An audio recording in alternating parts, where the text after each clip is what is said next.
आज हम बात करने वाले हैं बहुत ही इंटरेस्टिंग टॉपिक की, जिसका नाम है motion of charge particle in a uniform magnetic field. Motion of charge particle in a uniform magnetic field. मान लेते हैं, let us say there is a magnetic field. यहाँ पर कोई मैग्नेटिक फील्ड है जो कि यूनिफॉर्म मैग्नेटिक फील्ड है। हेडिंग का नाम है यूनिफॉर्म मैग्नेटिक फील्ड। और इसमें कोई चार्ज पार्टिकल अगर मोशन करेगा तो क्या इसके इफेक्ट और कॉज होंगे, वो हम यहाँ पर डिस्कस करने वाले हैं। ठीक है, तो अगर हम बात करें कोई चार्ज पार्टिकल है, पहला केस हम कर रहे हैं यहाँ पर। कोई चार्ज पार्टिकल क्यों है जो v वेलोसिटी से इस मैग्नेटिक फील्ड की तरफ बढ़ रहा है। तो क्योंकि अभी चार्ज पार्टिकल मैग्नेटिक फील्ड के बाहर है तो इस पर कोई फोर्स नहीं लगेगा। हमने प्रीवियस लेक्चर्स में बात पढ़ रखी है कि अगर कोई चार्ज पार्टिकल मैग्नेटिक फील्ड में अगर कोई चार्ज पार्टिकल मैग्नेटिक फील्ड में v वेलोसिटी से आता है तो उस पर क्या लगता है, फोर्स। और फोर्स लगाता कौन है, मैग्नेटिक फील्ड चार्ज पर। तो हम बोलेंगे this is called the magnetic force. इसको हम बोलेंगे मैग्नेटिक फोर्स। तो अगर आप यहाँ पर देखो तो मैग्नेटिक फील्ड हमारी इनसाइड है और हमारा चार्ज पार्टिकल इस तरफ से आ रहा है।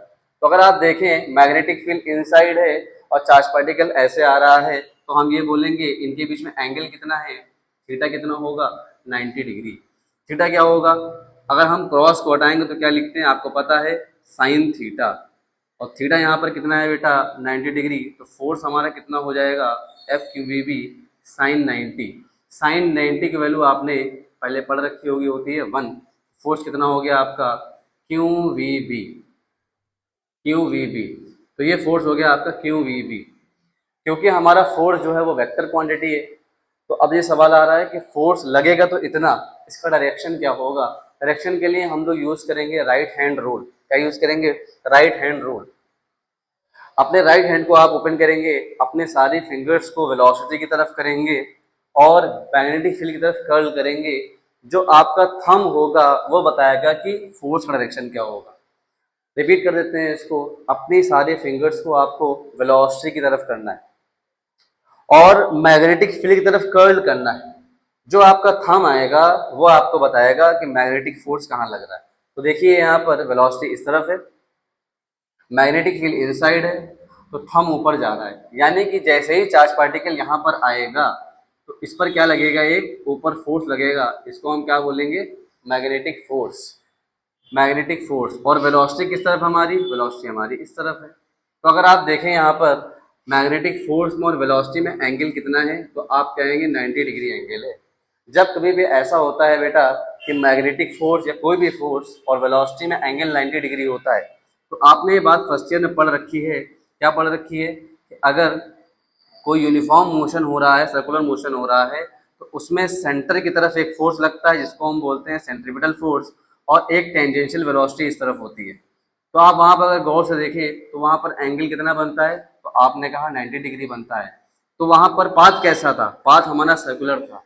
सेम सिनेरियो यहाँ पर भी फॉलो होगा।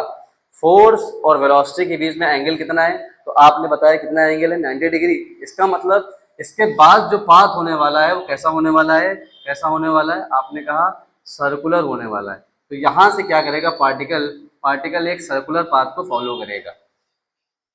पार्टिकल एक सर्कुलर पाथ को फॉलो करेगा।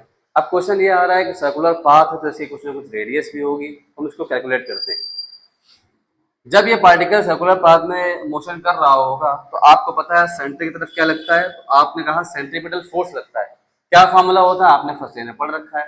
सेंट्रीपिटल फोर्स का फॉर्मूला होता है बेटा mv² बाई आर। तो यहाँ पर हमारे पास दो फोर्सेस एक्ट कर रहे हैं। एक फोर्स कर रहा है मैग्नेटिक फोर्स और एक फोर्स कर रहा है सेंट्रीपिटल फोर्स। कुछ टाइम के बाद इक्विलिब्रियम में हम ये बोल सकते हैं कि इन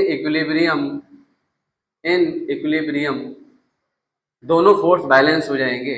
यानी कि Fm किसके बराबर हो जाएगा, Fc के। Fm की वैल्यू क्या है, Fm की वैल्यू है आपकी क्यू वी बी।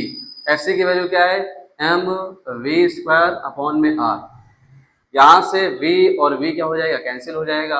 अगर हम r कैलकुलेट करें तो r इज इक्वल्स टू mv/क्यूबी। r हमारा क्या है, r वो रेडियस है जिस सर्कल में पार्टिकल जो है अपना मोशन परफॉर्म कर रहा है। सो आर इज द रेडियस। इसी तरीके से हम ये भी निकाल सकते हैं कि how much time it will take to complete one circle, that is time period. तो टाइम पीरियड क्या होगा इसका, हम निकाल सकते हैं टाइम पीरियड। तो आपको पता है टाइम का फॉर्मूला क्या होता है, आपने कहा डिस्टेंस अपॉन में वेलोसिटी। तो अगर पार्टिकल यहाँ से स्टार्ट कर रहा हो, यहीं पर एंड कर रहा है, जिसकी रेडियस आर है, तो उसका डिस्टेंस कितना होगा, तो आपने कहा डिस्टेंस होगा 2πr अपॉन में वी, अपॉन में वी। आर की वैल्यू उठा करके आप यहाँ पर पुट कर दीजिए, तो it becomes M V upon में क्यू बी और अपॉन में वी। वी से वी कैंसिल हो जाएगा, तो टाइम पीरियड कितना आ जाएगा, 2πm अपॉन में क्यू बी। तो ये हमने पहला केस अपना कंप्लीट कर लिया, जिसमें कोई चार्ज पार्टिकल एंटर कर रहा है किसी मैग्नेटिक फील्ड में, तो उसकी रेडियस क्या होगी और इसका टाइम पीरियड क्या होगा। Thank you.